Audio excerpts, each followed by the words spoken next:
When it comes to reading, all anyone seems to care about is the volume.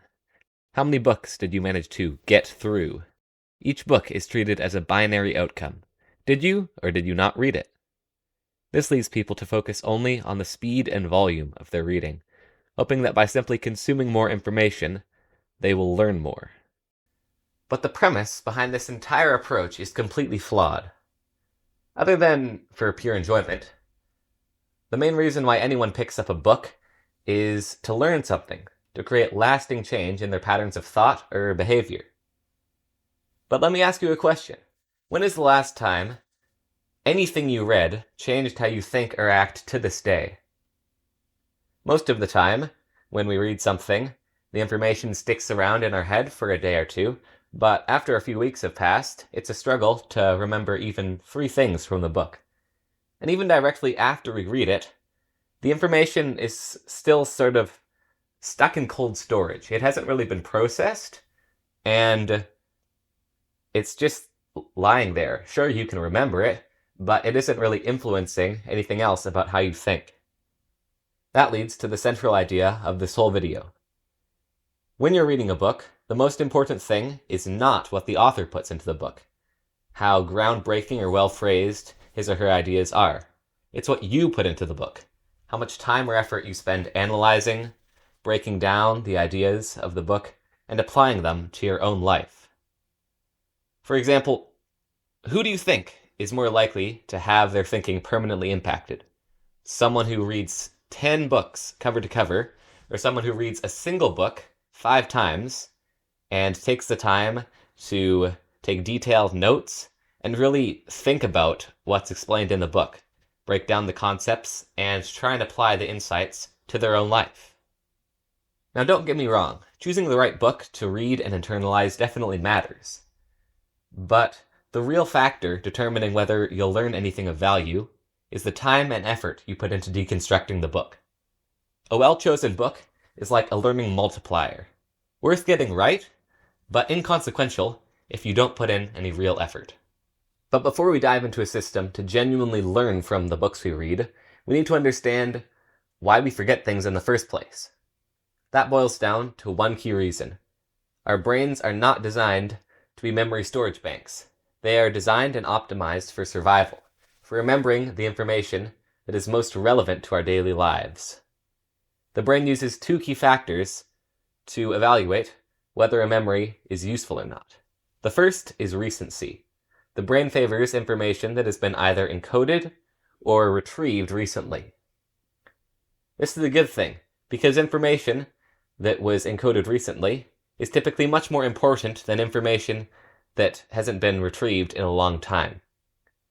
For example, it's normally a lot more important to remember the name of someone who you just met versus someone who you haven't seen in 5 years. This relationship between memory and recency is represented by the forgetting curve. Essentially, on average, 90% of information stored will be lost within a week, unless it is broken up by spaced retrieval. The second factor is integration. Knowledge which fits into a larger pattern or system, a larger schema, is favored. This is because information is useful to the brain because it allows it to extract greater insights from the limited data that your senses bring in.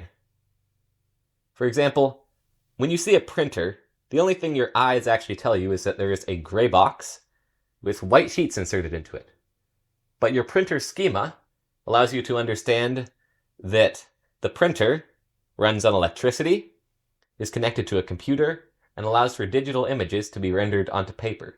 Thus, knowledge that fits into an overarching structure is not only deemed more useful by the brain, but it's also far easier to recall, as you only need to remember one section of the overall schema, and then you can often recover the rest of it by working backwards and using the links between the different parts, the relationships, to recover the rest of it. Active recall and processing is the through line that turns all of this theory into something that's actually useful in practice. By connecting, retrieving, or structuring the information that we passively consume, we address not only the forgetting curve, but also schema integration. However, this cannot look like just skimming a sheet of notes or passively reading through a chapter. It has to involve actual effort and engagement. This can take several forms, from writing to diagramming to even just a simple conversation. Anything that forces the brain to take the information that it passively stored and actually express itself with it. This principle of active processing is the bedrock that the entire system I am about to share with you is built. The system is broken into 3 steps: pre-reading, the reading process, and post-reading. Pre-reading is made up of 2 sections. The first is skimming. This involves quickly getting a sense of what the book is about by reading through the index, the introduction and conclusion, and any online summaries that you can find. This is useful because having a sense of what the book is generally about allows you to avoid confusion in the earlier chapters and allows for a more seamless integration of early information into the overall schema. Second, find and clearly state your purpose. Ask yourself why you're even reading the book to begin with. How, specifically, do you want it to change how you think or act? This is used both to determine in the text what is worth highlighting, and also to determine if the book as a whole is worth continuing. If it doesn't serve your goal, then there is really no reason to keep slogging through it. Skimming, the first half of this step, is made doubly important because without a solid grasp of what the book is actually about, it's incredibly hard to form a specific purpose before you begin reading, especially if you don't have a good grounding in the subject matter of the book to begin with. The second step of the system concerns the reading process. Again, it is split into 2 sections. The first is highlighting. As you read, highlight key points that either seem particularly notable to you or are particularly relevant to your stated purpose. In this, quality over quantity is key. As a general rule, try to highlight no more than 1 phrase per page, unless you're reading a large textbook. After finishing reading each chapter or section, summarize what you just learnt, recording your own take on it. This can be done in either spoken or written form, but either way, it's important to have it recorded in some way for future reference. While doing this, it's essential that you don't look back on the highlights that you took as you were reading the chapter. The point of this exercise is to actively recall the information you just learnt, fighting the forgetting curve, while also consolidating the information in your mind and integrating it into the schema you're forming.